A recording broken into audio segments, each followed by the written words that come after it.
വിഴിഞ്ഞം ശാന്തകുമാരി കൊലക്കേസിൽ 3 പ്രതികൾക്കും വധശിക്ഷയ്ക്ക് വിധിച്ചു. പ്രതികളായ റഫീഖ ബീവി, അല്ലമീൻ, ഷഫീഖ് എന്നിവർക്കാണ് നെയ്യാറ്റിങ്കര സെഷൻസ് കോടതി വധശിക്ഷയ്ക്ക് വിധിച്ചത്. കേസിൽ 3 കുറ്റക്കാരെന്ന കോടതി നേരത്തെ തന്നെ കണ്ടെത്തിയിരുന്നു. 2022 ജനുവരി 14 മുല്ലൂർ സ്വദേശിയായ ശാന്തകുമാരിയെ ചുറ്റിക കൊണ്ട് തലക്കടിച്ച് കൊന്ന ശേഷം പ്രതികൾ സ്വർണം കവർന്നത്.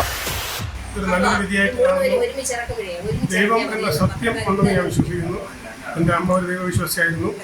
ഇത്രയും ക്രൂരമായി സ്നേഹിച്ചു അമ്മയെ കൊലപ്പെടുത്തി.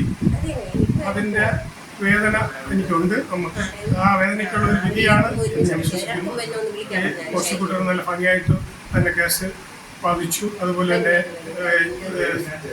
ഇൻസ്പെക്ടർ വിഴിഞ്ഞം അദ്ദേഹം നല്ല രീതിയിൽ ഈ കേസിൻ്റെ എല്ലാ തെളിവുകളും കോടതിയിൽ എത്തിച്ചു. അതിൻ്റെ ഒരു വിധിയായിട്ടാണ്. നമ്മുടെ സമൂഹത്തിൽ ഒറ്റയ്ക്ക് താമസിക്കുന്ന കുറേ പ്രത്യേക സാമൂഹിക സാഹചര്യങ്ങളാണ്. മക്കളും മറ്റും നോക്കാത്തത് കൊണ്ടായിരിക്കില്ല. അവരുടെ സാഹചര്യങ്ങളിൽ അവർ പ്രത്യേകമായി താമസിക്കും. അവർക്കുള്ള വസ്തുവകളെ ലക്ഷ്യം വെച്ചുകൊണ്ട് കൊള്ളയടിക്കുവാനുള്ള ഒരു സംഘം.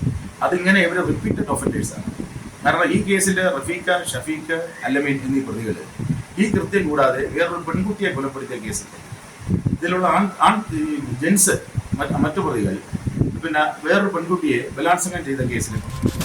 കൊലപാതകത്തിന് പിന്നിലെ പ്രതികൾ ശാന്തകുമാരിയുടെ മൃതദേഹം വീടിന്റെ മച്ചിൽ ഒളിപ്പിക്കുകയും ചെയ്തു.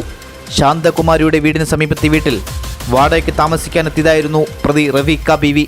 ഈ വീട്ടിൽ വെച്ചായിരുന്നു പ്രതികൾ കൊലപാതകം നടത്തിയതും. GTV news, Neyyattinkara.